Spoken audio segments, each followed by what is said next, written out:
এখনকার মেয়েরা অনেক ভালো আছে। আমাদের এলাকার মেয়েরা প্রতিদিন একটা করে স্যান্ডেল পাঠায়। কি উন্নয়ন! মেয়েরা লিপস্টিক দিয়ে রাস্তায় বের হয়, এগুলো বলে উন্নয়নের নমুনা। সেগুলো ওরা প্রচার করতো। এদের সাথে বোকার কেউ আছে? হ্যাঁ, লিপস্টিক তো হিজড়েরাও মেখে বেড়ায়। কথা কর না আপনার, তাহলে কি দেশে উন্নয়ন হয়েছে? পাগল কোন থেকে! মেয়ে মানুষ মেকআপ কিনতেছে, মেকআপ করে ঘুরতেছে আর স্যান্ডেল পাল্টাতেছে, তাতেই নাকি দেশের উন্নয়ন হয়েছে। হাজলামে ধোয়ার আর জায়গা পায় না, অশান্তির ভিতরে রাখে, পায় না এ দেশের মানুষ জান্নাতের ভিতরে আছে। কি কথা! আর একটা আছে ভোটের নামাজ, বোঝেন নাই? নির্বাচনের আগে আগে নেতা এসে সমাবেশে বক্তব্য দিতেছে, আগামীতে যদি আমাকে ভোট দিতে পারে এলাকার রাস্তাঘাট পাকা করে দেব, ঘরে ঘরে বিদ্যুৎ দেব, গ্যাস দেব, আপনাদের কোনো দিক দিয়ে কোনো কমতি হবে না। মসজিদের মাইকে যখন আজান হয়েছে আল্লাহু আকবার আল্লাহু আকবার, এইবার নেতা বলতেছে আমি একজন মুসলমান, আমার বক্তব্য পরে চলেন আগে নামাজে যায়। নেতার কানে যদি বলা হয় ফজর কি পড়েছিলেন, বলে না না, ওইটা জনগণের সামনে বলা যাবে না। কথা কয় না? এমনও নেতা আছে ভোটের সময় এক নামাজ 2-3 বার পড়ে। এক নেতার কর্মীকে আমি জিজ্ঞাসা করছিলাম, শোনো, তোমার নেতা যে কায়দা নামাজ পড়তেছে, ইসলাম মানতে হবে, ছেলে মেয়েকে মাদ্রাসায় পড়ান, কি সুন্দর ভালো ভালো বুলি, কি সুন্দর ডায়লগ। আমি বললাম যে তোমার নেতা যে নামাজ পড়ে ওযু, প্রথম দিন ওযু করতে দেখছি, বাকি দিনগুলো করছে কিনা জানি না। আছে না নাই? এজন্য ভাইয়ের আমার, আপনার যেন ইবাদত লোক দেখানো না হয়। কথা কয় না কেন? লোক দেখানো না হয়। ইবাদত হবে কার জন্য? ফাসল্লি লিরাব্বিকা, রবের উদ্দেশ্যে সালাত। কথা কয় না কেন? নতুন বিয়ে বাড়িতে বেড়াতে গেছে, এখন 2 বিয়ে গল্প করতে করতে হঠাৎ করে মসজিদের মাইকে আজান হয়েছে।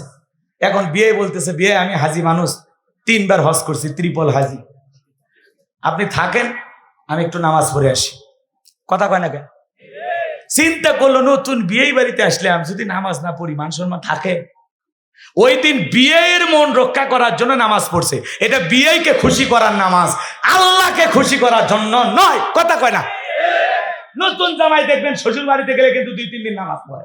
শাশুড়ি বলে, বাবা জামাই মসজিদে যাও, এলাকার ময়মুরবির সাথে দেখা হবে, সালাম কালাম দাও, না হলে মানুষ বলবে অমুকে একটা জামাই পাইছে, খুব বদমাইশ, খুব দুষ্টু। কথা কয় না কেন? আতে বাবা যাও, একটু মসজিদে যাও। নতুন নতুন জামাই এসে 2-4 দিন মসজিদে নামাজ পড়ে, এরপরে যখন বয়স যত বেড়ে যায় ওই জামাইয়ের ভণ্ডামি তত বাড়ে। বাচ্চা কাচ্চা হয়ে গেছে, এখন বিড়ি টানতে টানতে মুরব্বীদের সামনে যায়, সালামও দেয় না। এমন জামাই আসে না নাই? এই যে লোক দেখানো ইবাদত আল্লাহর দরবারে কবুল হবে? কথা কয় না কেন? ফাওয়াইলুল লিল মুসাল্লিন আল্লাযীনা হুম আন সালাতিহিম সাহুন। দুর্ভাগা সেই সমস্ত নামাজি, হতভাগা সেই সমস্ত নামাজি যারা লোক দেখানোর জন্য সালাত আদায় করে। কথা বলে ঠিক কি না? তাহলে ফাসল্লি লিরাব্বিকা, সালাত হবে কার জন্য? আরো জোরে বলেন, কার জন্য? আমার ভাইরা 5 ওয়াক্ত সালাত এটা তো আদায় করা লাগবে, এটা তো আল্লাহ তাআলার বাধ্যতামূলক ওয়ার্ডার। আবার রাত্রি জাগরণ করে ইবাদত করতে হবে কার? ওয়াল্লাযীনা ইয়াবিতুনা লিরাব্বিহিম সুজদাও ওয়া কিয়ামা। সূরা ফুরকানের ভিতরে আল্লাহ পাক জানিয়ে দিলেন, যারা রাত্রি জাগরণ করে, আমি আল্লাহকে সিজদা দেয়, আমি আল্লাহর জন্য দণ্ডায়মান হয়ে যায়। রাতের 12টা 1টা 2টা যখন বেজে যাবে, বাজান গো আমার, বিবির ভালোবাসা ত্যাগ কইরা, আরামের বিছানা ত্যাগ কইরা, ঠান্ডা পানি দিয়া ওযু বানায়া নিরালায় নিবৃত্তিতে যাই নামাজে দাঁড়ায় গেলেন। এই নামাজ দুনিয়ার কাউকে দেখানোর জন্য নয়, এই নামাজ হলো একমাত্র আল্লাহ তাআলাকে রাজি খুশি করার জন্য। গভীর রাতে সিজদার মাধ্যমে, রুকুর মাধ্যমে যাই নামাজে বসে বলেন তো প্রেম করতে হবে কার সাথে? ইবাদতের মাধ্যমে প্রেম করতে হবে। যে বান্দা গভীর নিশিরে তাহাজ্জুদের সালাত আদায় করে, আল্লাহর সাথে প্রেমের ভাব জমাইতে পারবে। যে যত বেশি গভীর নিষেধে ইবাদত করবে সে তত বেশি আল্লাহর নিকটতম পছন্দের গোলাম হয়ে যাবে। আর বান্দা যদি আল্লাহর পছন্দের বান্দা হতে পারে, যারা গভীর রাতে আল্লাহ তাআলাকে সিজদা দেয়, সালাত আদায় করে, এদের জীবনের সফলতা কোনো ব্যর্থতা নাই। এরা চাইতে দেরি, আমার আল্লাহ দিতে দেরি করবে না। বলেন আল্লাহু আকবার। তাহলে গভীর রাতে তাহাজ্জুদের সালাত, 5 ওয়াক্ত সালাত কারা কারা আদায় করবেন? দুহাত তুলে আল্লাহকে একবার দেখা। আল্লাহ আমাদের সবাইকে 5 ওয়াক্ত সালাত মসজিদে গিয়ে জামাতের সহিত আদায় করার তৌফিক দান করুন। জোরে বলেন আমিন। আর একটু জোরে বলেন আমিন। অনেকের হাত ঠিক মতো উঠতেছে না, ভেজাল আছে। এ ভাই কষ্ট পাচ্ছেন, বিরক্ত হয়েন না, এদিক খেয়াল করেন। তাহলে কিছু মানুষ গভীর নিশীথে সালাত আদায় করে কার সাথে প্রেম করে? আরো জোরে বলেন। আচ্ছা শরম লাগে নাকি? আপনাদের কোনো কারণে শরম লাগতেছে?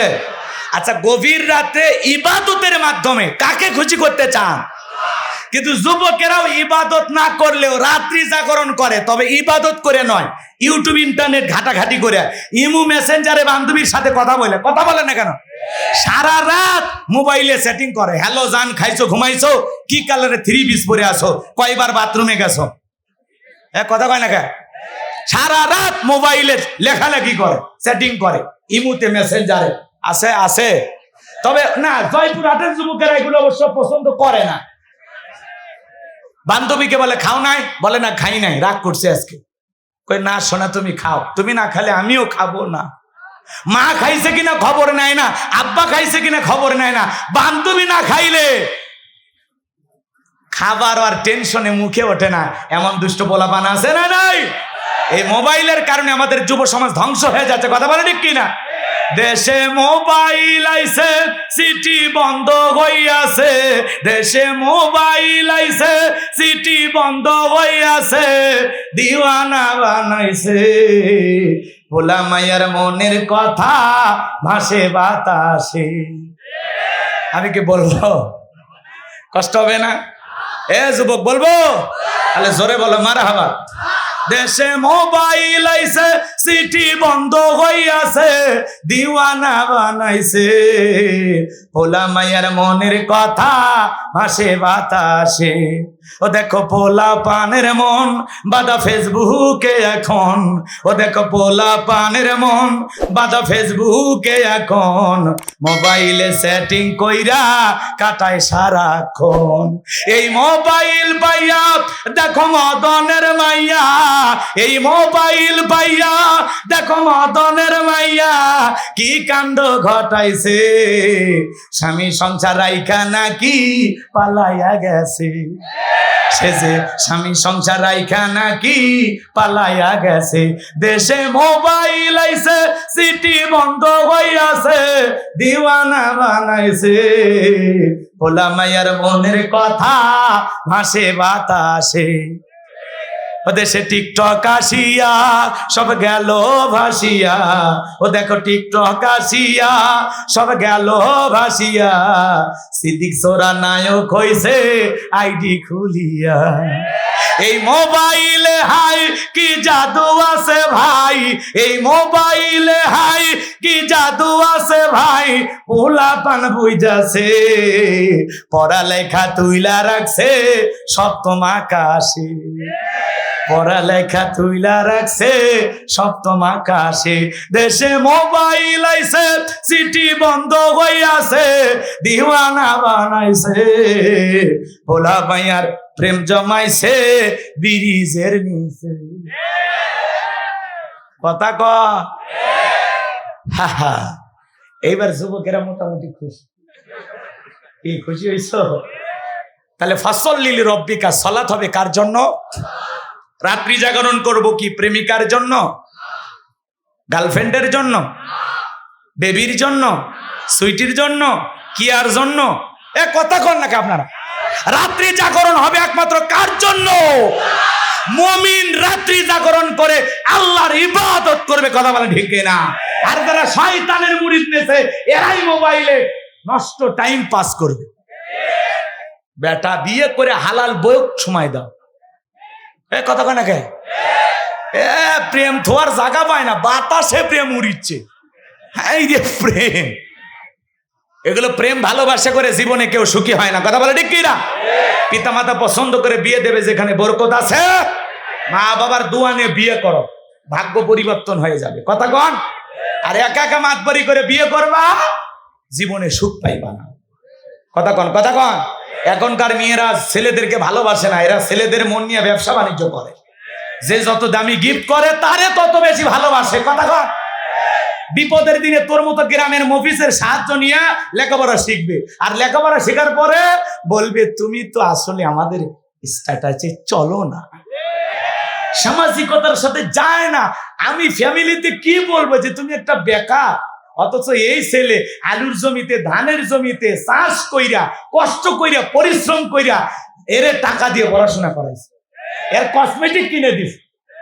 পাগলা রে, পরে গাঞ্জা খাবো আর ঘুরবো। এখনো সময় আছে, ওই পাগলিদের ছলনাই ভুলো না। কথা কয় না কেন? কোন নারী রূপের জালে, মায়ার জালে, ছলনার ফাঁদে, মিষ্টি কথাই ভুলে যাইও না। নারীরা ছেলেদেরকে ভালোবাসে না। একবার যদি ওই সুন্দরীদের জালে পা আটকে যায়, ফান্দে পড়িয়া পোকা কান্দে রে। পুলিশে ধরলে বাঁচবি, র্যাবে ধরলে বাঁচবি, কিন্তু কোন নারী ছলনার প্রেমে, মায়ার জালে আটকে গেলে মনে রাখবা জীবনটা শেষ হয়ে যাবে। ওরা কাল নাগিনীর চাইতেও বিষাক্ত। ওদের বিশ্বাস করা যাবে না। কথা কন? এবার সাইজ হয়েছে না যুব? চলো চলো, কষ্ট হচ্ছে তোমাদের। তাহলে ফাসাল্লি রব্বিকা ওয়ানহার, এক নাম্বার রবির উদ্দেশ্যে সালাত আদায় করা। আমরা ইবাদত করব কার? জোরে বলেন, ইবাদত করব কার? ওয়ানহার মানে কি করা? কুরবানি করা। যে রবের জন্য সালাত আদায় করব, সেই রবকে খুশি করার জন্য আবার জীবনে কি করব? কুরবানি করব। এই কুরবানি করা মানে শুধু গরু ছাগল জবাই করা না, নিজের আমিত্বকে কুরবানি করা, অহংকারকে কুরবানি করা, নিজের ভিতরে থাকা পশুসুলভ আচরণকে কুরবানি করা। কথা কন? আমাদের বাংলাদেশের একজন বক্তা আছে, আপনারা অনেকেই জানেন, আমাদের প্রিয় ভাই ডক্টর মিজানুর রহমান আজহারি, আল্লাহু আকবার বলেন। আজকে ঢাকায় তার আমন্ত্রণে একটা ভিআইপি হোটেলে আলেমদের মিলন মেলা হয়েছে। আল্লাহু আকবার বলে। আমরা ভাইয়েরা সেই মিলন মেলায় দেখলাম বাংলাদেশের অনেক বড় বড় দ্বীনের দায়ীরা গেছেন। আমাদের প্রিয় ভাই হযরত মাওলানা আব্দুল হাই মোহাম্মদ সাইফুল্লাহ ভাই, আমার অত্যন্ত মহাব্বতের, তাকে আমি দেখতে পাইলাম। এরপরে আরো উপস্থিত ছিলেন, আপনারা দেখেছেন আব্দুর রহিম আল মাদানী, অনেক ওলামা ইকরাম গিয়েছেন, সাদিকুর রহমান আজারি ভাই গিয়েছেন, এরপরে আল্লামা সাইদি হুজুরের সুযোগ্য সন্তান শামীম সাইদি ভাই সেখানে গিয়েছেন। দেশ বরণ অনেক আলেম ওলামা, কামরুল ইসলাম সাইদ আনসারী সহ, ফখরুদ্দিন হুজুর সহ অনেক, মানে ঢাকায় যারা বসবাস করে সকল ঘরানা আলেম ওলামাদেরকে নিয়ে গেছেন। মুফতি আবরাহার ভাই, মুফতি মোহাম্মদ আলী ভাই, তারাও গিয়েছেন। আল্লাহু আকবার বলেন। এই যে আলেমদেরকে নিয়ে তিনি একটি গুরুত্বপূর্ণ আলোচনা করেছেন, সকলের সাথে একটু মত বিনিময় করেছেন, গল্প গুজব করেছেন। এর 4.5 বছর তিনি দেশের বাইরে ছিলেন, দেশে এসেছেন। কয়েকদিন ধরে লোকজন তার সাথে একটু দেখা করতে চায়। মিজানুর রহমান আজহারি ভাই একটু সাক্ষাৎ করব। এই সময় আলেমদেরকে নিয়ে এক হোটেলে বসে তিনি মনে করেন সবাইকে দাওয়াত দিয়ে খাওয়াইছেন। মারহাবা কন। এবং সেখানে তিনি বলেছেন যে ঢালাও ভাবে দেশের অলিতে গলিতে মাহফিল করা আমার পক্ষে সম্ভব নয়, কারণ সব জায়গায় নিরাপত্তা দেওয়া সম্ভব। জোরে বলে, নিরাপত্তা দেওয়া সম্ভব। এই জন্য বিভাগীয় বা জেলা পর্যায়ে তিনি মাহফিল করবেন। তবে আমরা যতটুকু শুনতে পারলাম তিনি খুব দ্রুত আবার দেশের বাইরে চলে যাবেন। আগামী শনিবার, রবিবার অথবা এক সপ্তাহের মধ্যেই তিনি আবারও দেশের বাইরে যাবেন। আবার সুযোগ সময় মতো আবারও দেশে আসবেন ইনশাআল্লাহ। এরপরে তিনি হয়তোবা কিছু প্রোগ্রামে কথা বলতে পারেন। এই জন্য তার বিরুদ্ধে গুজব ছড়ানো যাবে না, তাকে নিয়ে উল্টোপাল্টা মন্তব্য করা যাবে না। অনেকেই মিজানুর রহমান আজহারি ভাইয়ের নামে মিথ্যা গুজব ছড়াচ্ছে যে অমুক দিন আজহারি হুজুর অমুক জায়গায় আসতেছে। এগুলো বিশ্বাস, কথা কনে, এগুলো বিশ্বাস করা যাবে না। ভাই, একজন মানুষ পরিবার ছাড়া এতদিন বাইরে ছিলেন, তিনি আসবেন। আল্লামা সাইদি হুজুরকে আমরা হারিয়েছি, তার যোগ্য উত্তরসূরি হিসাবে আল্লাহ পাক যেন ডক্টর মিজানুর রহমান আজহারি ভাইকে আল্লাহ কবুল করেন। জোরে বলুন আমিন। তার রেখে যাওয়া সেই ময়দানগুলো যেখানে 3 দিন ব্যাপী 5 দিন ব্যাপী ঐতিহাসিক তাফসীরুল কোরআন মাহফিল হইতো, সেই ময়দানগুলোতে আমরা আজহারি ভাইকে দেখতে চাই। কথা বলেন ঠিক কিনা? এই জন্য ঢালাও ভাবে সব জায়গায়, সব অঞ্চলে, সব গ্রামে মাহফিল করা তার পক্ষে সম্ভব নয়। কারণ নিরাপত্তা দিতে পারবেন না। কয়েক লাখ মানুষ হবে তার মাহফিলে, এত লক্ষ লক্ষ মানুষের নিরাপত্তা কি দেয়া যাবে? যদিও কোরআনের মাহফিলে আলহামদুলিল্লাহ 50,000, 1 লাখ, 2 লাখ মানুষ হয়, আমাদের ভিতরে কোনোদিন হট্টগোল হয় না, আমাদের ভিতরে কোনো মারামারি হয় না। আমাদের নিরাপত্তা দেন তিনি কে? আরেকটু জোরে বলেন কে? আলহামদুলিল্লাহ। মাহফিলগুলোতে কোনো হইচই হয় না, হট্টগোল হয় না, তারপরেও তিনি চিন্তা ভাবনা করেই প্রোগ্রাম করবেন। এই জন্য আজারি ভাই এসেছেন, তাকে একটু সুস্থতার সহিত পরিবারকে নিয়ে সময় কাটাতে দেন। এরপরে দেশের বাইরে যাবেন, আবারও ফিরবেন, আবারও কোরআনের ময়দানে কথা বলবেন ইনশাআল্লাহ। তবে তিনি বলেছেন দেশে সীমিত আকারে কিছু প্রোগ্রাম করবেন, দেশের বাইরে বেশি প্রোগ্রাম করবেন, এবং বাংলাদেশে আন্তর্জাতিক মানের একটি শিক্ষা প্রতিষ্ঠান খোলার তার পরিকল্পনা আছে। আল্লাহু আকবার বলেন। তো আমার আজারি ভাইয়ের যে স্বপ্নগুলো তিনি দেখতেছেন, আল্লাহ সেগুলো পূরণ করে তৌফিক দান করেন। জোরে বলেন আমিন। আজকে যেমন ঢাকায় আলেমদের মিলন মেলা হয়েছে, আলেমেরা যদি ঐক্যবদ্ধ হয়, বাংলাদেশে ইসলাম প্রতিষ্ঠিত হবে ইনশাআল্লাহ। এই জন্য মনে রাখতে হবে, আগামীর সূর্য ইসলামের সূর্য, আগামীর দিন মনে রাখবেন ইসলাম আলাদের দিন। কথা বলে ঠিক কিনা? এদেশে একদিন ইসলাম প্রতিষ্ঠিত হবে, আল্লাহ কবুল করেন। জোরে বলুন আমিন। এই জন্য সকল ঘরানার ওলামা ইকরাম ঐক্যবদ্ধ হতে হবে, এক প্ল্যাটফর্মে আসতে হবে, কোনো কাদা সরাসরি করা যাবে না। অনেকে আবার না বুঝে ফেসবুকে আজকে পোস্ট করতেছে আজারি ভাই দেশ ছেড়ে চলে গেলেন, উনি এখনো যাননি, আসেন, কিছুদিন সময় দেওয়ার পরে এরপরে যাবেন, আল্লাহ কবুল করেন। ডক্টর মিজানুর রহমান আজারি ভাই তিনি আগেই বলেছিলেন, হেরে যাবে ওদের হিংসা, জিতে যাবে আমাদের ভালোবাসা। আল্লাহু আকবার। আল্লামা লুৎফর রহমান হুজুর মারা গেছেন, তিনি বলেছিলেন মিজান ফিরবে বীরের বেশি। আল্লাহু আকবার বলে। তার এই কথাগুলো মনে হয় এখন। এই জন্য ভাইয়েরা আমার, যারা জুলুম করেছিল তারা পালিয়েছে, কিন্তু যাদের উপরে জুলুম করা হয়েছে তারা দেশে এসেছে। আল্লাহু আকবার বলেন। লিল্লাহি তাকবীর। আলেমদের প্রতি মহব্বত ভালোবাসা আপনাদের থাকবে তো ইনশাআল্লাহ? থাকবে তো ইনশাআল্লাহ? আল্লাহ কবুল করেন। জোরে বলেন আমিন। আরেকটু জোরে বলেন আমিন। সম্মানিত ভাইয়েরা আমার, ফাসল্লি লিরাব্বিকা ওয়ানহার, 1 নাম্বার হলো রবের উদ্দেশ্যে সালাত আদায় করা। তাহলে মুমিন জীবনে সালাত আদায় করব একমাত্র কার জন্য? ফাসল্লি লিরাব্বিকা ওয়ানহার, রবের উদ্দেশ্যে সালাত আদায় করা লাগবে, আর রবের উদ্দেশ্যেই কুরবানি করা লাগবে। কথা বলেন ঠিক কি না? কুরবানি করা মানে শুধু পশু গরু ছাগল জবাই করা না, নিজের আমিত্বকে কুরবানি করা। যত ওলামা ইকরাম আজারি ভাইয়ের সাথে মিশতেছেন সবাই বলতেছেন অমায়িক ব্যবহারের একজন মানুষ। মারহাবা বলেন। এদিক খেয়াল করেন। তো আপনার ভিতরে থাকা অহংকারকে কোরবানি করতে হবে, আমিত্বকে কোরবানি করতে হবে, নিজের ভিতরে থাকা পশুসুলভ আচরণকে কোরবানি করতে হবে, সময়কে কোরবানি করতে হবে, অর্থকে কোরবানি করতে হবে, আল্লাহ রাস্তায় জান মাল সবকিছু কোরবানি করতে হবে। কথা বলেন ঠিক কি না? ওয়ানহার মানে কোরবানি করা। আমাদের সমাজে অনেকে আমরা গরু ছাগল জবাই করি না? কার জন্য? আপনি যে কুরবানি করেন কুরবানির ঈদে, কার জন্য? ঈদুল আজহার 10 তারিখে আপনি আমি যে কুরবানি করি, কার জন্য ভাই? আর একটু জোরে বলেন কার জন্য? অনেকে ভাগে গরু কেনে, 7 জন ভাগে গরু কেনে, 4 জন ধরে ধরে টানে, পেছন থেকে 3 জন ঠেলে। এমন দুর্বল গাবি যেই গরুর ওপরে বয়স্ক ভাতা ওয়াজিব। কথা হয় না? এমন একটা গাবি নিয়ে এসে জবাই করে, কুরবানির স্থান পর্যন্ত হাঁটে যাওয়ার শক্তি নাই। এমন গাবি জবাই করলে হবে? জোরে বলেন হবে? হবে না। কেমন গাবি জবাই করবেন? তাসুরুন নাযিরিন, চমৎকার একটা গাবি জবাই করতে হবে, আকর্ষণীয়, হুষ্টপুষ্ট, দেখতে সুন্দর। কথা বলে ঠিক কি না? আমার ভাইয়েরা, এজন্য যারা কুরবানি দেবেন খুব সাবধান, খুব সতর্ক। এ বাজান গো আমার, যারা কুরবানি দিতে চান 3টা জিনিস আপনাদেরকে খেয়াল রাখা লাগবে। 1 নাম্বার হলো নিয়ত সহি হওয়া লাগবে। ইন্নামাল আমালু বিন্নিয়াত, প্রত্যেকটা কাজ নিয়তের উপরে নির্ভরশীল। কথা বলেন ঠিক কি না? আপনার নিয়ত সহি হওয়া লাগবে যে আমি কুরবানি দিতেছি কার জন্য। অনেকে বলে কুরবানি না দিলে ছেলে মেয়ে মানুষের গোস্তর দিকে তাকায় থাকবে, অতএব সুদের টাকা তুলে হলেও কুরবানি দেব। বলেন তো বাজান কুরবানি হবে? চাচা আর 10 মিনিট কষ্ট হচ্ছে আপনাদের? বেশি বিরক্ত করবেন না, দোয়া করে দিই নাকি বলেন? কষ্ট হচ্ছে? একটু খেয়াল করেন। আর একটা আয়াত আছে, শেষ করতে দেন। এদিক খেয়াল করেন। কুরবানির ওয়াজ অনেকে জানেন, শুধু সামান্য 2-1 মিনিটে বলে আমরা পরের রাতে চলে যাব ইনশাআল্লাহ। এদিক খেয়াল করেন। তাহলে কুরবানি যারা দেবেন, নিয়ত কি ছেলে মেয়ের গোস্ত খাওয়ানোর জন্য, জামাই বাড়িতে গোস্ত পাঠানোর জন্য, গ্রামের লোককে খুশি করার জন্য? কথা কয় না ভাই? আচ্ছা পশু জবাই করার পরে গোস্ত তো আপনার ছেলে মেয়েই খাবে, আত্মীয় স্বজনকে দিয়েই তো খাবেন, তাই না? নাকি বিকেল বেলা ফেরেশতা এসে বলে এই জয়পুর হাটের মানুষ গোস্ত তোলো, আমরা আসমানে নিয়ে যা ভুনে করে খাবো? তো তাহলে তো আপনি আল্লাহকে খুশি করার জন্য দিচ্ছেন। এই জন্য ভাই নিউজ সহি রাখবেন, মনে থাকবে তো ইনশাল্লাহ। শুধু ফ্রিজ বুক করবো না, আশেপাশে প্রতিবেশী খাইছে কিনা পাইছে কিনা সেই খবর রাখার দরকার আছে না নাই?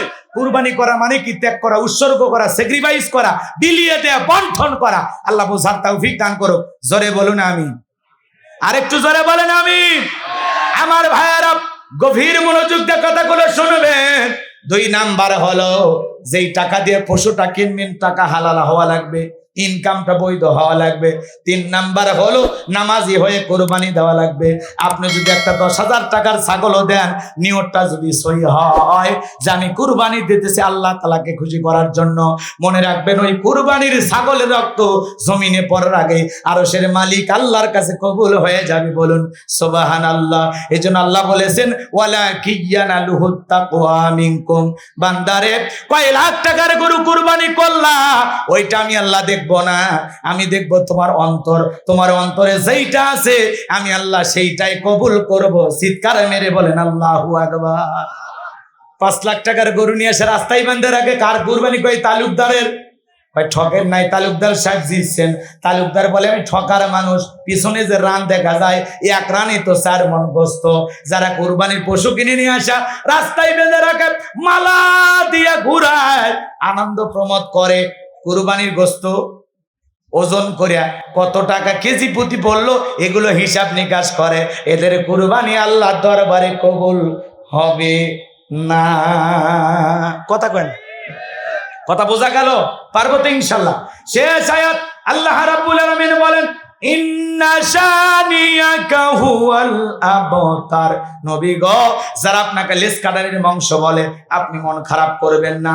ও নবী, আপনার ছেলের সন্তানগুলোকে আমি আল্লাহ শিশুকালে নিয়েছি, কষ্ট মনের মধ্যে নেবেন না গো নবী। এই দুনিয়ার জমিনে আপনার কোটি কোটি রুহানি সন্তানকে আমি আল্লাহ জমিনে পাঠাবো। বলুন আল্লাহু আকবার।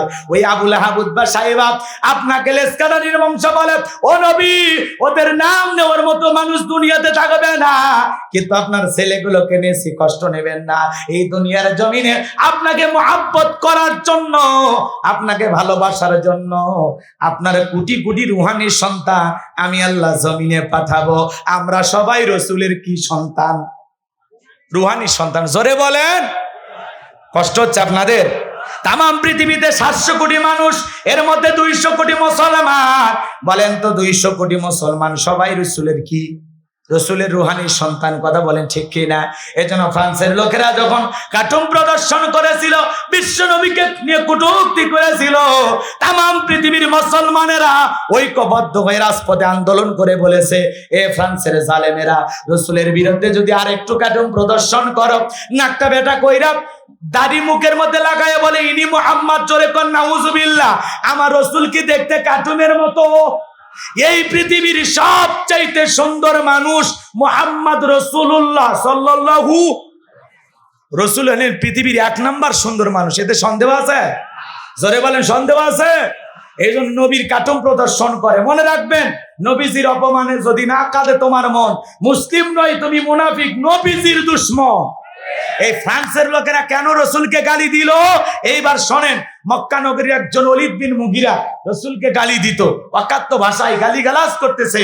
রসুলকে গালি দিলে রসুল এদিকে করেন, রসুল সহ্য করলেও আসমানের মালিক আল্লাহ সহ্য করে? কথা বলেন না কেন? রসুলের পক্ষ নিয়ে জবাব দিচ্ছেন কে?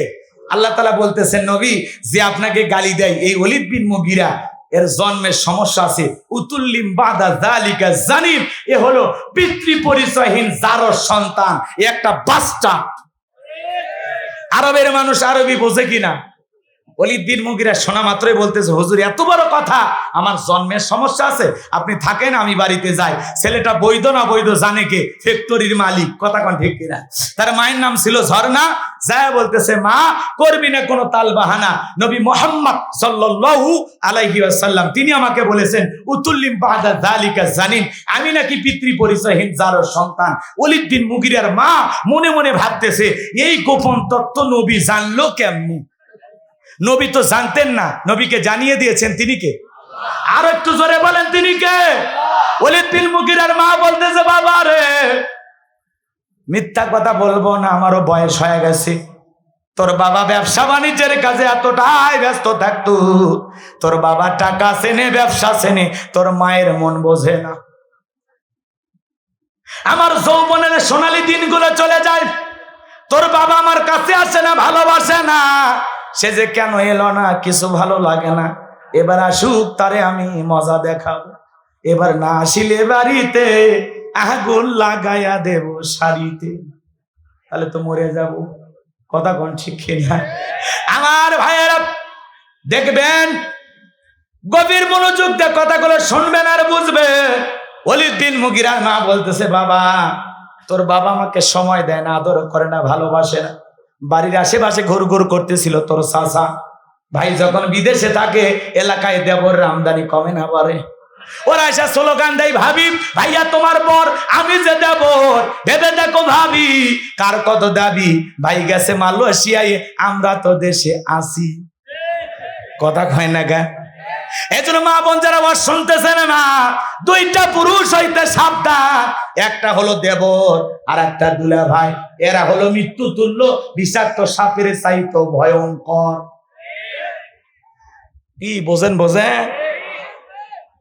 অনেক দুলাই আছে টিটকারি মারে, কয় বইয়ের সাথে শালি ফিরি। তোর সোপাত বাড়ি, বদমাইশ একটা। কথা কন না কেন? দুষ্ট দুলো ভাই আছে না, খুব দুষ্ট। শালি যদি ঠিক মতো কথা না বলে, বাড়ির যা বলে, তোর বাপের বাড়ি তামাক নিয়ে যাবো না। কেন আমি কি এতই ছোট লোক রে? আমি কি এতই গরিব রে? তোর বোন আমার সাথে কথা বলে না রে, কিসের অহংকার? এলে দুলে ভাই হলো তোর শালির সাথে কথা কলে বিকে, কি আছে তোর? কথা কর না কে? রাগ করেন না। ভেজাল হলো শাশুড়ির মধ্যে। কার মধ্যে? জামাই বাড়িতে আসতেই পারে, আসে না? জামাই বেড়াতে আসছে, ফলের প্লেটটা রেডি করে খাবার নাস্তা পানি দিয়ে 14 বছর 16 বছরের যুবতী মেয়েটাকে বলতেছে, মা এইটা তোর দুলে ভাইকে দিয়া। শিয়ালের কাছে মুরগি বাঁধাচ্ছে। আপনারাই বলেন তো, শাশুড়ি মায়ের মতো সে জামাইয়ের কাছে যাবে, বসবে, চা নাস্তা খাওয়াবে, গল্প করবে। বাবা জামাই তুমি কেমন আছো? আমার মেয়ে কেমন আছে? ব্যবসা বাণিজ্য কেমন চলতেছে? খোঁজ খবর নেবে। বলেন তো, কথা বলা দেখা করা জায়েজ আছে না? না। শাশুড়ি মায়ের মতো। কথা কয় না? শাশুড়ি মায়ের মতো। কথা কি বোঝা গেল? কিন্তু যুবতী শালী দেখা করা জায়েজ না হারাম? এটা আমাদের পারিবারিক জীবনে আমল নাই, পর্দার বালাই নাই। ছোট ভাইয়ের বউ বড় ভাই দেখেছে, বড় ভাইয়ের বউ ছোট ভাই দেখতেছে, কি একটা রং তামাশা। আর বাইরে যে বলে আমাদের সংসারে খুব শান্তি। পর্দা নাই, পুশিদা নাই, আল্লাহর বিধান নাই। কিসে কয় মার শালা? ওরে বাপ, কি কয় গো? কষ্ট হচ্ছে আপনাদের? বিরক্ত হয় না ভাই? ঘর ঠিক রাখেন, ঘরটা ঠিক রাখেন। আপনার স্ত্রীকে আপনি দেখবেন, আপনার ভাই দেখতে পারবে? কথা কয় না, ভাই দেখতে পারবে? এগুলো কেন এত ফ্রি হওয়া লাগবে কেন? একটু একটু পরিবর্তন হয়ে যান।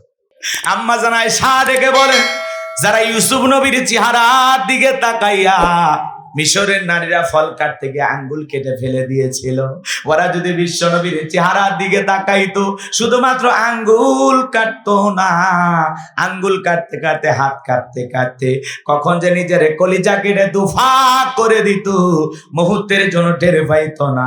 আপনার আমার নবী এতটাই সুন্দর। আম্মা জান আয়েশা আরো ডেকে বলেন, ও দুনিয়ার মানুষ, তোমাদের একটা সূর্য আছে, আমি আয়েশারও একটা সূর্য আছে। তোমাদের সূর্য উদয় হয় দিনের বেলায়, আর আমি আয়েশার সূর্য উদয় হয় রাতের বেলায়। আম্মা জান একদিন রাতের বেলায় সেলাইয়ের কাজ করতেছিলেন, হাত থেকে সইটা পড়ে গেল, বাতিতে কোনো তেল ছিল না, বাতি জ্বালাইতে পারলেন না। বিশ্বনবী যখন এশার সালাত আদায় করার পরে ঘরের ভিতরে প্রবেশ করলেন, আমার নবীজি ঘরে ঢুকে সর্বপ্রথম তার স্ত্রীকে সালাম দিলেন। নবীজি ঘরে ঢুকে স্ত্রীকে কি দিলেন? আপনার আমার ঘরে কি আমল আছে? জোরে বলেন। ঘরের ভিতরে ঢোকে, স্বামীও কিছু বলে না, বউ কিছু বলে না, দুইজনই বোবা। এক কথা কয় না? বাড়িতে যা স্ত্রীকে সালাম দিবেন, স্ত্রীকে সালাম দাও, এটা রসুলের কি সুন্নাত। আল্লাহু আকবার বলেন। রসুল আকরাম সাল্লাল্লাহু আলাইহি সাল্লামকে তার স্ত্রীরা কখনো আগে সালাম দিতে পারতেন না। শুধু কি তাই, সাহাবা ইকরামও প্রতিযোগিতা করেছিলেন রসুলকে আগে সালাম দিবেন, কিন্তু কখনো দিতে পারতেন না। আল্লাহু আকবার বলেন। আর আমরা একটু হজ করে আসলে, একটু মসজিদে ইমামতি করলে, একটু হাফেজ সাহেব হয়ে গেলে, একটু মাওলানা সাহেব হয়ে গেলে এমন ভাব নিয়ে থাকি, বাপ রে বাপ, সালাম মনে হয় উনি এখন পাওয়ার উপযুক্ত হয়ে গেছে। যে আগে সালাম দেয় সে অহংকার মুক্ত। চিৎকার মেরে বলেন আল্লাহু আকবার। এই যে আপনাদের এলাকার আইয়ুব আলী ভাই, আইয়ুব আলী আনসারী, তরুণ আলোচক, দেশে শুধু কথা বলে না, ভারতে কথা বলে। এখন তরুণ বয়স, রক্ত গরম। যদি মনে করে না হয়ে গেছি একজন, কিসের সালাম কালাম, লোকজন এখন আমার কাছে আসবে, কথা কয় না কেন? তাহলে বলেন তো সমস্যা আছে না নাই? অহংকার মুক্ত হওয়া লাগবে, সবাইকে সালাম দিতে হবে। যে আগে সালাম দিল তার অহংকার, কথা বলে না কেন, অহংকার কমে গেল, অহংকার শেষ হয়ে যাবে। বিবিকে সালাম দিবেন, পারবেন তো ইনশাল্লাহ। বাড়িতে ঢুকে সুন্দর ভাষায় ডাক দিয়ে বলবেন, আসসালামু আলাইকুম রহিমা, কেমন আছো সোনা, ঘরের দরজাটা খোলো না, আমি তোমার লিটনের বাপ, তোমার দিওয়ানা। বউ খুশি হয়ে দরজা খুলবে। আপনার সন্তানের যে নাম সেটা ধরে বলবেন, আমি একটা বললাম আর কি, রাগ করতেছেন আপনারা? কিন্তু আমাদের ব্যবহার তো এত মিষ্টি না, এত সুন্দর না। ঘরের দরজায় ডাক দেয়, এ রুবেলের মাম, এ দরজা খোল, বেশি দেরি হলে দরজা ভেঙ্গে ফেলে দেয়া তোর পিঠের ওপর আজ কি যে হবি রে। ভিতর থেকে বউ বলে, এটা স্বামী না সেকেন্ড আজরাইল। এই জন্য ব্যবহার ভালো হওয়া লাগবে। স্ত্রীকে সালাম দেবেন, পারবেন তো ইনশাল্লাহ। স্বামী স্ত্রীর মধ্যে সালাম আদান প্রদান হলে একে অপরের প্রতি শ্রদ্ধা, ভালোবাসা, ভক্তি, বিশ্বাস বেড়ে যায়। আল্লাহু আকবার বলেন। স্বামী স্ত্রীর মধ্যে সালাম আদান প্রদান হলে আল্লাহর পক্ষ থেকে তাদের দাম্পত্য জীবনের উপরে রহমত নাজিল হয়। বলুন আল্লাহু আকবার। যদি লোকজন না থাকে, বইয়ের হাত ধরে মুসাফাও করবেন। কার হাত? এই যুবক কথা বলে না, কার হাত? বইয়ের হাত। পাশের বাড়ির ভাবির হাত না, ধরলে ঝাঁটা দিয়ে পিটাবে। বইয়ের হাত ধরে মুসাফা করবেন। আর একেবারে যদি ময়দান ফাঁকা থাকে, কোলাকুলি সেরে নেবেন। এই আমলগুলো যদি করতে পারেন, আপনাদের দাম্পত্য জীবনে কখনো আর শান্তি আসবে। আজকে ঘরে ঘরে শান্তি নেই, সকালে বিয়ে করে বিকেলে তালাক দেয়, কথা বলেন না। আজকে দাম্পত্য জীবনে সুখ শান্তি উঠে গেছে, কারণ রসুলের সুন্নত ঘরে আর আমল চলে না, কথা বলে ঠিক না? রসুলের 4টি সুন্নত আছে। প্রত্যেকটা নারী পুরুষ যদি তাদের দাম্পত্য জীবনে এই 4টি সুন্নত আমল করতে পারে, তাদের জীবনে কোনোদিন তালাক হবে না, বিচ্ছেদ হবে না। বলেন আল্লাহু আকবার। কয়টা সুন্নত? আরো জোরে বলেন, কয়টা সুন্নত? কি কি সেই 4টি সুন্নত শুনবেন? কারা কারা একটু হাত তোলেন তো দেখি। লিল্লাহি তাকবীর। হাত নামান, একটু অপেক্ষা করেন, আমি আস্তে আস্তে বলতেছি। এখন আবার বলতে গেলে পেঁয়াজ লেগে যাবে, একটু মনে করে দেবেন। আছেন তো নাকি বলেন? এই জয়পুর হাটে একবার ওয়াজ করতে গেছিলাম। আমি বললাম, ভাই আপনারা বউকে সালাম দেবেন, কথা কয় না কেন? বউকে কি দেবেন? সালাম দেবেন। একটা ছেলে বলে, হুজুর বউকে সালাম দিদিকে আমার শরম লাগে। আমি তখন বললাম, বাচ্চা কাচ্চা হয়েছে? কি কন হুজুর, 3টা সন্তানের বাবা আমি তখন বললাম, বউকে সালাম দিদিকে শরম লাগে, আর তুমি 3টা সন্তানের বাবা হয়ে গেলে, তোমার শরম যদি এত বেশি হইতো, তোমার বইয়ের তো বাচ্চা হওয়ারই কথা না, কথা বলে ঠিক না? বইয়ের বাচ্চা হয়ে যায়, বইয়ের 14 গোষ্ঠী তুলে গালি দেয়, তখন তোমার এই শরম আসে কোথা থেকে? হ্যাঁ, তখন শরম যায় কোথায়? বইয়ের মা বাবা তুলে গালি দেয়, আসে না স্বামী? কথা কয় না কেন? স্বামী স্ত্রীকে সালাম দেবে, স্ত্রী স্বামীকে সালাম দেবে। উভয়ের মধ্যে সালাম আদান প্রদান হলে আপনার স্ত্রী আপনাকে বকাঝকা করবে না, আপনিও আপনার স্ত্রীকে গালি দিতে পারবেন না। আল্লাহ আমাদের ঘরগুলোকে শান্তির নীড় বানায় দেন, জোরে বলেন আমিন। সালাম মানেই শান্তি, কথা বলে ঠিক কি না? সালামের মাধ্যমে অনেক বড় বড় সমস্যা মিটে যায়। বউ খুব ক্ষেপে আছে, সালাম দিয়ে বুকে জড়ায় নেন, এমনি মেজাজ ঠান্ডা হয়ে যাবে। আরে পরে টিপস দিচ্ছি, একটু অপেক্ষা করেন। কষ্ট হচ্ছে আপনাদের? লিল্লাহি তাকবীর। আম্মা জান আয়েশা ডেকে বলেন, নবীজি ঘরের ভিতরে প্রবেশ করে আমাকে সালাম দিলেন, আর আমি তাকায়া দেখলাম বিশ্ব নবীর চেহারার আলোতে সুইটা কই পড়ে আছে, আমি পরিষ্কার দেখতে পেয়েছি। আপনার আমার নবীর সম্মান মর্যাদা কত জানেন? অনেকে জানে না। এক জায়গায় যা বললাম, ভাই বলেন তোমাদের নবীর নাম কি? একজন বলতেছে হুজুর আব্দুল কাদের জিলানী। পীর সাহেবের নাম মুখস্থ আছে, কিন্তু কপাল পরা রসুলের নামটা বলতে পারে না। এমন মুসলমান আছে না নাই? কেমন নবী পাইছি জানেন? আখিরি নবীর আখিরি উম্মত আপনি আমি। আপনার আমার মর্যাদা দাম অনেক বেশি। আল্লাহ বলেন কুনতুম খায়রা উম্মাতিন উখরিজাত লিন-নাস তা'মুরুনা বিল মা'রুফ ওয়া তানহাউনা আনিল মুনকার। আমার আল্লাহ বলে তোমাদেরকে উত্তম জাতি বানাইলাম, ভিআইপি বানাইলাম, মর্যাদা সম্পন্ন বানাইলাম। তোমাদের কাজ হলো সৎ কাজের আদেশ দেওয়া, অসৎ কাজ থেকে মানুষকে বিরত রাখা। কথা বলেন ঠিক কি না? তাহলে নিজেরা ভালো কাজ করব, মানুষকে ভালো কাজের জন্য উৎসাহ অনুপ্রেরণা দেব। নিজেরাও অন্যায় করব না, খারাপ কাজ করব না, সমাজেও করতে দেব না। কথা বলেন ঠিক কি না? খারাপ কাজ, অন্যায় কাজ বন্ধ করতে গেলে মার আসে না নাই? মার আসে না নাই? আজকে হক কথা বলা যায় না। হক কথা বলতে গেলে মাইক কেড়ে নিত এক সময়। কথা বলে না কেন? আজও বাংলাদেশে দুই একটা মাহফিলে বাধা দেওয়ার মতো লোক আছে না নাই? তাদেরকে সাবধান করে দিতে চাই। আলেমেরা কথা বলবে, আপনি আপনার দলীয় সমাবেশে কথা বলেন, কেউ তো বাধা দিতে যায় না। কিন্তু আলেমেরা যখন কোরআনের মাহফিলে কথা বলবে, তাদেরকে বাধা দেওয়ার চেষ্টা করবেন না। এতে সমস্যা কিন্তু আরো বাড়বে। কথা বলে না কেন? মানুষ তখন আবু জেহেল চিনবে। কথা পায় না, কারণ কোরআনের মাহফিলে কোনো মুসলমান বাধা দিতে পারে। হুজুর বলতেছে সমস্যা কি? বাক স্বাধীনতা আছে না মানুষের? বলে যা। আপনি ভালো মানুষ হলে সমাজের মানুষ এমনি আপনাকে নির্বাচিত করবে। কোন হুজুর কি কইলো না কইলো এতে আপনার ভোট কমবে? কথা কয় না কেন? আর যদি হুজুরদের বাধা দেন, চেয়ারম্যান কে, আপনি এলাকার চৌকিদারও হবেন না। গতকালকে আমাদের এক ভাইকে কুষ্টিয়ার একটি মাহফিলে বাধা দিয়েছেন মাওলানা সাদিকুর রহমান আজহারী ভাই। অত্যন্ত নরম একজন আলোচক। কথা বলেন না কেন? চমৎকার ভাবে কথাগুলো বলেন। ভাই তো বোঝেনি তো, সাদিকুর রহমান আজহারী মানে বোঝেন তো। তো তিনি চমৎকার ভাবে কথা বলেন। আর ওই সমাজে একজন মানুষ বলেছে কোরআনের মাহফিল চলবে, এক চেয়ারম্যান কথা বলতেছে। এই কথা বলতে বলতে চেয়ারম্যান সাহেব যায় রাগান্বিত হয়ে শ্রোতারে পিটাইতেছে। এইটা ভাই, এটা মানুষের কাতারে পড়ে? কথা বলেন, এরা মানুষের কাতারে পড়ে? আপনি কোরআনের মাহফিলে গেছেন, আপনি মাইক ধরছেন কেন? আপনি অতিথি, মাইক ধরলে এতটুকু আসসালামু আলাইকুম ভাই। আসলে এটা আমাদের কোনো দলীয় সমাবেশ না, এটা যেহেতু ওয়াজ মাহফিল, তাফসির মাহফিল, এলাকার মানুষ সম্মান দিয়ে আমাকে দাওয়াত দিয়েছেন, আলহামদুলিল্লাহ আমি খুবই ধন্য আজকের জান্নাতের বাগানে বসতে পেরে। ওলামা ইকরাম এসেছেন, তারা কোরআন হাদিস থেকে কথা বলবেন। ভালো থাকবেন, আসসালামু আলাইকুম। শেষ, তোমার বক্তব্য শেষ, তুমি নামে যাও। কথা কয় না? উনি মাইক ধরে বলে এটা বলতে পারবেন না, ওইটা বলতে পারবেন না, মনে হয় আমরা সবাই আর বাপের গোলাম। কথা কন না কেন? কি বলবো না বলবো তোমার কাছে জানা লাগবে না? তুমি কোন দেশের দুলে ভাই? বাহাদুরি করেছিল, অনেকে থাকতে পারে না, এজন্য নতুন করে মাথা ছাড়া দিয়ে কেউ বাহাদুরি করেন না।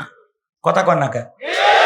আপনারা শান্ত থাকেন, নিজের দল গোছান, মানুষের কাছে যান, মানুষের ভালোবাসা, আস্থা, বিশ্বাস অর্জন করেন। মাহফিলে বাধা দিয়া বক্তাকে থামাইয়া কখনো আপনার দলীয় সমর্থন আপনারা বাড়াইতে পারবেন না। কথা বলেন ঠিক কি না? এই জন্য ভাই আলেমদেরকে কথা বলতে দেন, মনে থাকবে তো ইনশাল্লাহ। আমার ভাইয়েরা চলেন সামনের দিকে যাই। মনে রাখবেন, আলেমদেরকে বেইজ্জত করতে আসলে আল্লাহ একদিন আপনাকে বেইজ্জত করবে। কথা বলেন ঠিক কি না? এই জন্য আমাদের প্রিয় ভাই হযরত মাওলানা সাদিকুর রহমান আজহারীর মাহফিলে যারা বাধা দিয়েছে, আল্লাহ যেন তাদেরকে হেদায়েত দান করেন। জোরে বলেন আমিন। আরেকটু জোরে বলেন আমিন। আমার ভাইরা কি যেন বলতে চাচ্ছিলাম, মনে হয় ভুলে গেছেন। আরো জোরে বলেন, কি বলছিলাম? আপনার আমার নবীর সম্মান মর্যাদা কত জানেন? যে নবী জমিনে পথ চললে আসমানের মেঘ এসে ছায়া প্রদান করত, যেই নবীর চেহারার উপরে মশা মাছি পড়া হারাম, যেই নবীর চেহারার দিকে তাকাইলে ক্ষুধা নিবারণ হয়ে যাইতো। মক্কা নগরীর একজন মহিলা, তার স্বামী মারা গেছে, 3টা সন্তান রেখে কয়েকটা দিন তারা অনাহারে সময় পার করতেছে। বড় ছেলেটা ডেকে বলে, মা কয়েকদিন হলো বাবা মারা গেছে, দুনিয়ার কেউ তো আমাদের খোঁজ নিতে আসলো না মা। এতিম নবীর এতিমের দরদ এতিম নবী সারা দুনিয়ার কেউ বুঝবে না। ও মা, কালেমা পড়ে মুসলমান হই আর না হই, চলো না মা একবার নিজেদের দুঃখের কথা রসুলের কাছে যায় বলে আসি মা। সন্তানদের অনুরোধে মা বিশ্বনবীর দরবারে চলে আসলেন। দুইটা ভাই রসুলের চেহারার দিকে তাকাইয়া বড় ভাই ছোট ভাইকে ডেকে বলে, ভাই আমাদের সমাজের নেতারা তো মিথ্যা বলতে বলতে চেহারা বেঁকা হয়ে গেছে, এক পা কবরে ঢুকে চলে গেছে, এরপরে মিথ্যা বলা ছাড়ে না। এত মিথ্যা কথা অনার্গল বলতে পারে, শয়তান পর্যন্ত বলে আমি এত খারাপ না। কথা কয় না? মিথ্যাবাদী আছে না নাই? হেলিকপ্টার দিয়ে ফানি দিয়েছিল। আরে জাতির সাথে জাতীয় তামাশা করেছিল ওরা। এ কথা কন নাকি আপনারা? রাগ করেন না, সামনের দিকে যায়, কষ্ট মনের মধ্যে নেবেন না। বড় বড় কথা বলতো, আজকে কই গেল? কথা কন না? মন্ত্রীরা সব কোথায় গেল, কোথায় কাদের কাকা, ওদের সারা দেশটা বড় লাগে ফাঁকা ফাঁকা। না না বলবো না, কষ্ট হচ্ছে, তাহলে একটু জোরে বলেন লিল্লাহে তাকবীর। মন্ত্রীরা সব কোথায় গেল, কোথায় কাদের কাকা, ওদের সারা দেশটা বড় লাগে ফাঁকা ফাঁকা। আইন মন্ত্রী আটকে গেল আইনেরই ফাঁকে, দাড়ি সারা দরবেশটারে ভণ্ড ভণ্ড লাগে। কি কষ্ট পাচ্ছেন? আইন মন্ত্রী আটকে গেল আইনেরই ফাঁকে, দাড়ি সারা দরবেশটারে ভণ্ড ভণ্ড লাগে। শুনেছি কত নেতা নেত্রী হয়েছে ভাই গ্রেপ্তার, শুনেছি ভাই কত নেতা নেত্রী খাইতেছে ভাই ডান্ডা, কালামানিকের সেলেট বাসি ফাটিয়েছে ভাই আন্ডা। পলকেরও ঝলক গেল, পলকেরও ঝলক গেল, থামিয়ে নেটের চাকা, ওদের সারা দেশটা বড় লাগে ফাঁকা ফাঁকা। কোথায় গেল সংসদেতে মমতাজের গান, কোথায় গেল হজরত বলা স্বামী ওসমান? না থাক, কষ্ট হচ্ছে। এই সমাজে এগুলো আছে না নাই? আমরা শুনতেছিলাম যে স্বামী ওসমানের বাসায় নাকি ভারত থেকে দুবাই থেকে, মানে ভারত থেকে দুবাইয়ের পথে, আবার শুনতেছি নাকি ওখানেও জায়গা হচ্ছে না। আরে খুব মায়া লাগে, আসেন আপনি আবার আসেন। এ কথা কয় না কে? এভাবে আর কত ঘুরবে, তাই না? চিন্তা করেন, চিন্তা করেন।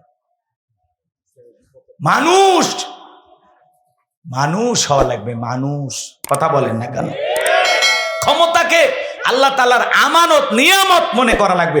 জনগণের কল্যাণে, মানুষের কল্যাণে, এদেশের মানুষের জন্য যদি আপনি কিছু করেন, দেশের মানুষ বুক দিয়ে আগলায় রাখবে। কথা বলেন ঠিক কি না?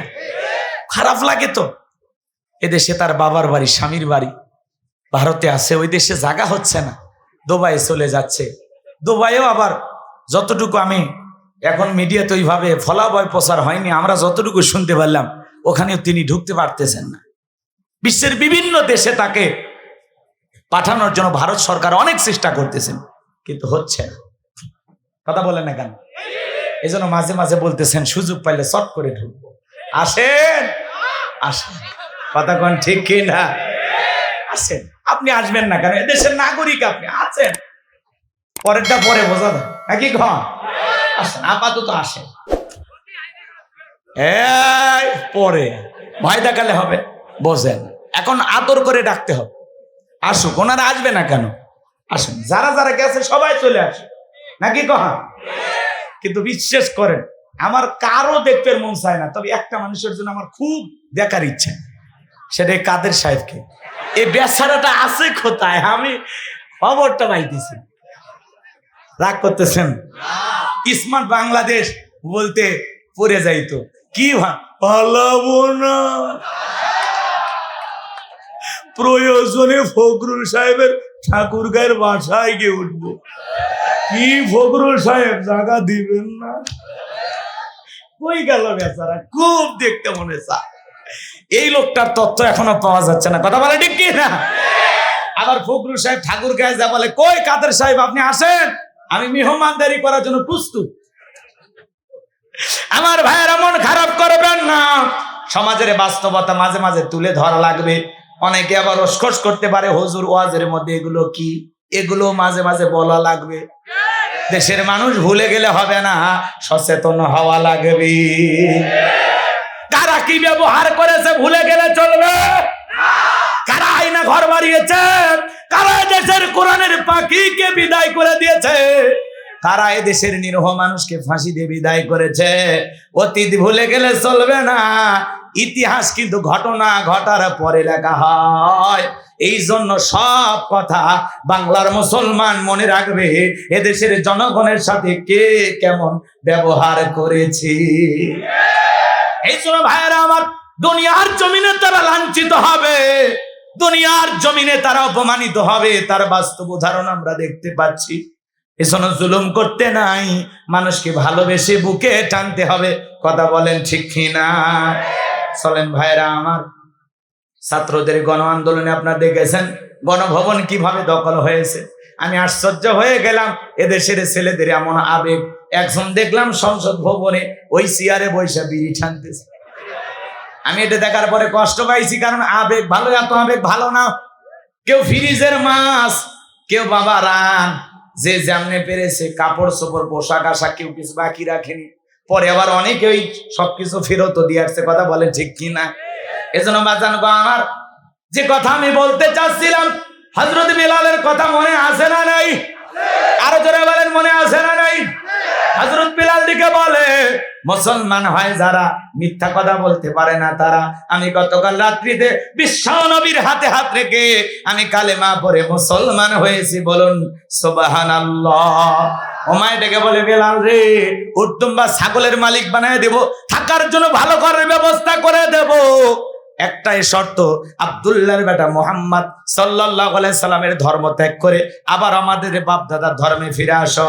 হযরত বেলাল লেগে বলে, ওমাইয়া, দুনিয়ার পার্থিব সম্পদের বিনিময়ে বেলাল তার ঈমান বিক্রি করবে না। এইবার উমাইয়া ডেকে বলে, বেলাল, আমার কথা না শুনলে বড় নেতা আবু জেহেলকে খবর দেব। হযরতে বেলাল ডেকে বলে, কোন বড় নেতা ছোট নেতা এখন কাউকে কোনার টাইম নাই। আমি দুনিয়ার কোন আবু জেহেলকে ভয় করি না, আমি ভয় করি আমার আল্লাহকে। আল্লাহ ছাড়া দুনিয়ার কোন মানুষকে ভয় করা যায় নাই। কার ভয়ে আপনি এত ভয় করেন? কয়দিন বাঁচবেন? ভাই হুজুর সাবধানে কথা বলেন, অবস্থা ভালো না। কি সমস্যা আপনার? কথা কন না কে? এত ভয় পান মাহফিল দেওয়ার দরকার কি?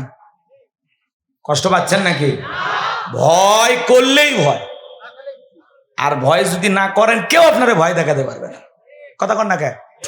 এজন্য যা হয়েছে হয়েছে, সামনেতে যেন আর এরকম না হয়। কথা কি বোঝা গেল? এখন সেই হিসাবে আপনাকে কেমনে চলা লাগবে একটু বুঝে চলেন, ঠিক আছে তো? আর কত বোকা থাকবেন, সারা জীবন ওরা ধোকা দেবে, আর সেই ধোকার ফাঁদে আমরা পা দেব? কথা কয় না? একটু পরিবর্তন হওয়ার দরকার আছে না নাই? জি জি জি, মনে রাখবেন আমার ভাইয়ের, আমি যে কথা বলতে চাচ্ছিলাম গভীর মনোযোগ দিয়ে শুনে যান। এইবার ওমায় চলে গেলে আবু জেহেলের বাড়িতে, যাই বলে, নেতা, আমার বাড়ি কৃতদাস বেলাল কালেমা পড়ে মুসলমান হয়েছে, তাই নাকি? বলে, হ্যাঁ ঠিক আছে, বাড়িতে যে আমি আসতেছি। আবু জেহেল তার সাঙ্গ পাঙ্গ ক্যাডার মাস্তান ছিল, বিশেষ একটা বাহিনী ছিল যাদের কাজই হলো নতুন নতুন মুসলমানদের উপর নির্যাতন, জুলুমের স্টিমরোলার চালানো। আবু জেহেলের একটা বিশেষ বাহিনী ছিল। আজও তাম পৃথিবীর দিকে তাকা দেখেন, ওই জালেমদের একটা বিশেষ বাহিনী আছে। ওই বিশেষ বাহিনীর মাধ্যমে এদেশের ইসলামপন্থী মানুষদের উপরে ওরা নির্যাতন জুলুম করে। কাশ্মীরে মুসলমান মারে, ফিলিস্তিনিতে মুসলমান মারে। কথা বলে ঠিক কিনা? কারা কারা ওরা বোঝেন নাই? এই নেতানিয়াহু এ ভুলে গেছে নমরুদ ফিরাউনের যেমন পতন হয়েছে, এই নেতানিয়াহু, এই ইহুদির বাচ্চা ইহুদিও একদিন পতন হবে। কথা বলে ঠিক কিনা? ৭৭ বছর ধরে মুসলমানের রক্ত নিয়ে খেলা করতেছে। পৃথিবীর কোন দেশে এদেরকে আশ্রয় দিত না। ফিলিস্তিনের মানুষের মায়া দয়া বেশি, কারণ এই ফিলিস্তিনিতে সবচেয়ে বেশি পয়গম্বররা এসেছিল। বলেন আল্লাহু আকবার। এজন্য তাদের দরদ মায়া দয়া বেশি। একটু আশ্রয় দিয়েছিল যে ব্যবসা বাণিজ্য করবে, থাক। এ খালি একটু থাকার সুযোগ দিছিল, সেই সুযোগটাকে কিভাবে ব্যবহার করতেছে কথা বলেন ঠিক কিনা? যাদেরকে আশ্রয় দিল এখন তারাই দেশ দখল করছে, আর মুসলমানদেরকে দেশ থেকে বের করে দেওয়ার জন্য গাজায় হামলা, বাইতুল মুকাদ্দাস দখল, চতুর্দিক দিয়ে প্রতিদিন হামলায় শত শত মানুষকে ওরা হত্যা করে। এই জন্য যারা মানুষ হয়ে মানুষের উপরে হামলা চালায়, নির্যাতন চালায়, এভাবে জুলুম করে, এরা জঙ্গলি জানোয়ার, এরা মানুষ না, এরা পশু। আল্লাহ বলেন নাই উলাইকা কাল আনাম বাল হুম আদল। কিছু কিছু মানুষ আছে যারা চতুষ্পদ জন্তু জানোয়ারের চাইতেও নিকৃষ্ট, এরাই সেই ব্যক্তি। কি কষ্ট হয় আমার ভাইয়েরা, গভীর মনোযোগ দিয়ে কথাগুলো শুনে যান। আমি যে কথা বলতে চাচ্ছিলাম, আবু জেহেল তার ক্যাডার মাস্তান সঙ্গে নিয়ে উমাইয়ের বাড়িতে চলে আসলো। বেলালকে ডাইকা বলে, বেলাল এই দিকে আসো। কাছে ডাইকা বলে, বেলাল আমি তোমারে পার্সোনাল ভাবে মোহাব্বত করি। বেলাল রে, তোমার উপরে আমার অনেক ভালোবাসা দয়া মায়া আছে। বেলালে সব কি শুনছি, তুমি নাকি কালেমা পরে মুসলমান হয়েছ। বেলাল রে, তুমি যদি চাও উর্দুম বা ছাগলের মালিক বানায় দেব, থাকার জন্য ভালো ঘরের ব্যবস্থা করে দেব। বেলাল তুমি যদি চাও ব্যবসা বাণিজ্য করবা, দেড়হাম টাকা পয়সা যা লাগে আমি ব্যবস্থা করে দেব। বেলাল তুমি শুধু মুখ ফুটে বলো, চাইতে দেরি, চাহিদাটা পূরণ করতে দেরি করা হবে না। হযরত বেলাল দেখে বলে, আবু জেহেল রে, দুনিয়ার সব সম্পদ যদি বেলালকে দিতে চাও, দুনিয়ার সব সম্পদ ছাড়তে রাজি, কিন্তু বিশ্ব নবীর কালেমা ছাড়তে রাজি নাই। বেলালের মতো যারা ইমানদার, এরা টাকার কাছে বিক্রি হয় না। কিন্তু আমাদের সমাজে আমরা তাকায় দেখি, মুনাফিক মার্কা মুসলমান, টাকা সেই দিকে, ওদের ফতুয়া সেই দিকে। একটা বিরিয়ানির প্যাকেট পেলে কয়, ম্যাডাম আপনি জান্নাতি। কথা কয় না, আছে না নাই? টাকা যেই দিকে ফতুয়া সেই দিকে। টাকা পাইলে হালালকে হারাম বলে, আর হারামকে হালাল বলে চালিয়ে দেয়, আছে না নাই? টাকার জোরে ওদের ফতুয়া এদিক সেদিক হয়ে যায়। কষ্ট হচ্ছে আপনাদের, কষ্ট নেবেন না বাজান গো আমার। হযরত বেলালের কথা শুনে আবু জেহেল থেকে বলে, বেলাল সোজা আঙ্গুলে ঘিউ না উঠলে আঙ্গুলে একটু বাঁকা করা লাগবে। এই কথা বলে যুবকদেরকে লেলিয়ে দিল, চাবুক দিয়ে পিটাও। হযরত বেলালকে চাবুক দিয়ে পিটাইতে পিটাইতে কালো চামড়া ফেটে রক্ত ঝরতেছে। এরা যত জোরে চাবুক মারে, বেলাল তত জোরে আল্লাহর জিকির করে। বাবারে মারে লাগতেছে ছাইরে দে, এগুলো বলে না। যত জোরে মারে তত জোরে জবান দিয়ে কার জিকির করে? আরেকটু জোরে বলেন কার? বাজান গহমা। এইবার কালো চামড়া গুলো ফেটে রক্ত ঝরতেছে। আবু জেহেল ডেকে বলে, বেলাল চাবুক দিয়ে পিটাইলাম, পিটতে পিটতে রক্ত ঝরতেছে, তারপরেও কি নবী মুহাম্মাদের কালেমা ছাড়বি না? হযরত বেলাল দেখে বলে, আবু জেহেল রে, মারতে মারতে যদি মেরেও ফেলে দাও, জীবনটা দিতে রাজি, কিন্তু ঈমান ছাড়তে রাজি না। এইবার আবু জেহেল দেখে বলে, বেলালের পায়ে রশি লাগায়া, উঠের পায়ে দড়ি লাগায়া, মরুভূমির উত্তপ্ত গরম বালিতে শেষরায় শেষরে নিয়ে ঘোরা গেল। আরবের বালিগুলো এত গরম বাজান, চাল দিলে মুড়ি হয়ে যায়, এত গরম বালি। বাবলা গাছের কাটাগুলো জিব্বার ভিতরে পেরেকের মতো বাড়া গেল। ইসলামের প্রথম মুয়াজ্জিন বেলাল নির্যাতন জুলুম করতে করতে বিকেল বেলা আবু জেহেল ডেকে বলে, বেলাল চাবুক দিয়ে পিটাইলাম, পায়ে রশি লাগায় শেষরায় নিয়ে ঘুরলাম, এত নির্যাতন জুলুম করা হলো রে বেলাল, এরপরে কি নবীর কালেমা ছাড়বি না? হযরত বেলাল দেখে বলে, আবু জেহেল রে, নির্যাতন করতে করতে যদি মেরেও ফেলে দাও, মনে রাখবে বেলালের নিঃশ্বাস থাকবে যতদিন, বেলাল ইসলামের পথে টিকে থাকবে ততদিন।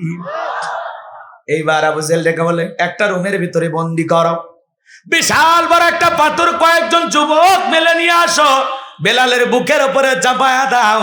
বিশাল বড় একটা পাথর নিয়ে এসে হযরত বেলালের বুকের উপরে চাপায়া দেওয়া হলো। আর আবু জেহেল মনে মনে ভাবলো, পাথরের চাপার আঘাতে বেলাল মারা যাবে। এই কথা ভেবে কাফেররা চলে গেল।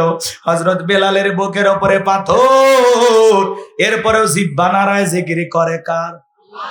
আপনাকে তো জিকির করার জন্য কি পিটাই না, সর থাপ্পড় মারে না, তারপরে আমরা কপাল পর আল্লাহর জিকির করি না। জিকির করার জন্য আলাদা সময় লাগে না, দোকানদারি করতে করতে জিকিরে করা যায়, মাঠে কাজ করতে করতে জিকিরে করা যায়, কথা বলেন, রাস্তা দিয়ে চলতে চলতে জিকির করা যায়, মোটরসাইকেল সাইকেল চালাতে চালাতে জিকির করা যায়। যুবকরে জিকির করার জন্য আলাদা সময় লাগে না, সব সময় জবানে জিকির থাকবে কার? আযকুরুনি আযকুরুকুম ওয়াশকুরুলি ওয়ালা তাকফুরুন। তোমরা আমি আল্লাহকে স্মরণ করো, আমি আল্লাহ তোমাদেরকে স্মরণ করব। কৃতজ্ঞতা প্রকাশ করো, অকৃতজ্ঞ হয়ও না। হাদিস শরীফের ভিতরে আসছে, বিশ্বনবী বলেছেন যে জিহ্বাটা আল্লাহর জিকিরে ভিজা থাকে, ওই জিহ্বাওয়ালা মানুষ কোনোদিন জাহান্নামের আগুনে জ্বলবে না। তাহলে সব সময় জবানে জিকির করব কার? সুবহানাল্লাহ, আলহামদুলিল্লাহ, আল্লাহু আকবার, লা ইলাহা ইল্লাল্লাহ, লা ইলাহা ইল্লাল্লাহ। সব সময় আল্লাহর জিকির করব, যেভাবে পারি আল্লাহ তাআলার নাম ধরে আমরা ডাক দেব। আমার ভাইয়ের, আমি যে কথা বলতে চাচ্ছিলাম, হযরতে বেলাল চোখের কোণায় পানি নিয়ে দেখে বলেন, আল্লাহ তুমি তো সেই আল্লাহ, ইব্রাহিমের জন্য যদি নমরুদের আগুনকে ফুলের বাগান বানায় দিতে পারো, ও আল্লাহ তুমি কি পারো না? বেলালের বুকের উপরে পাথর থাকার কারণে তোমার মতো মালিকের জিকির করতে বড় কষ্ট হয়, আল্লাহ তুমি কি পারো না বেলালের বুকের পাথরটাকে তুলার মতো নরম বানায় দিতে? হযরতে বেলাল দোয়া করতে দেরি, আসমানের মালিক আল্লাহ দোয়া কবুল করতে দেরি করে নাই। আমার আল্লাহ বেলালের বুকের পাথরটাকে তুলার মতো নরম বানিয়ে দিয়েছে। এইবার বেলালের নিঃশ্বাসের সাথে জিকিরের সাথে পাথর ওঠে আর নামে। সুবহানাল্লাহ বলেন। আশিকে রাসূল বেলাল, নবীর পাগল বেলাল, নবীকে কত ভালোবাসতেন জানেন? বিশ্ব নবী যখন মক্কা নগরীতে পথ চলতো, হযরত বেলাল একবার ডানে যায় আর একবার বামে যায়। আমার নবী ডেকে বলে, বেলাল বুঝি না এমনটা কেন করো? হযরতে বেলাল ডেকে বলে, নবী আপনি কালেমার দাওয়াত দেন, ইসলামের প্রচার প্রসার করেন, ওই কাফেররা হলো আপনার শত্রু, আপনাকে টার্গেট করে যদি তীর নিক্ষেপ করে, নবী গো আমি চিন্তা করি ডান থেকে তীর নিক্ষেপ করলে ওই তীরটা যেন সর্বপ্রথম আমি বেলালের বুকের ভিতরে ঢোকে, আবার ওরা যদি বাম থেকে তীর নিক্ষেপ করে, নবী গো ওই তীরটা যেন সর্বপ্রথম আমি বেলালের বুকের ভিতরে ঢোকে। আমি বেলাল মারা গেলে ইসলামের ক্ষতি হবে না, আপনি নবী মারা গেলে ইসলাম আর মাথা উঁচু করে সামনের দিকে দাঁড়াতে পারবে না। বলেন আল্লাহু আকবার। কি ভালোবাসা, রাসূলকে আগলায় রাখতেন বেলাল। আহা, রাসূল যেদিন ইন্তেকাল করেছিলেন, হযরতে বেলাল ছোট্ট বাচ্চার মতো ফুফিয়ে ফুফিয়ে কান্না করতেছে। মনে হয় আপন জন হারাইলে এমন করে কেউ কান্না করে না। সাহাবা ইকরাম ডেকে বলে, বেলাল চুপ করো, এত জোরে কান্না করো না। হযরত বেলাল ডেকে বলে, আমি আর জীবনে কোনোদিন আজান দেব না, আমি আজান দেওয়ার পরে বিশ্ব নবী ইমামতির মুসল্লায় দাঁড়াবে না, আমি বেলাল আর কোনোদিন আজান দেব না। সাহাবা ইকরাম সান্ত্বনা দিয়ে বলে, বেলাল একটু চুপ করো। হযরত বেলাল কারো কথা শোনে না, চোখের পানি ছেড়ে দিয়ে কান্না করতে থাকলেন। সোমবারের দিনে বিশ্ব নবী ইন্তেকাল করেছিলেন, বুধবারের দিনে তামাম পৃথিবীর উম্মতকে কাঁদিয়ে মদিনার সবুজ গম্বুজের নিচে আপনার আমার নবী শায়িত। কথা বলেন ঠিক কি না? আমার ভাইয়েরা, রাসূলের রওজার পানে দাঁড়ায়া যখন সালাম দিতে যাবেন, দেখবেন দুনিয়ার সবকিছু আল্লাহ তাআলা আপনাকে ভুলিয়ে দেবে।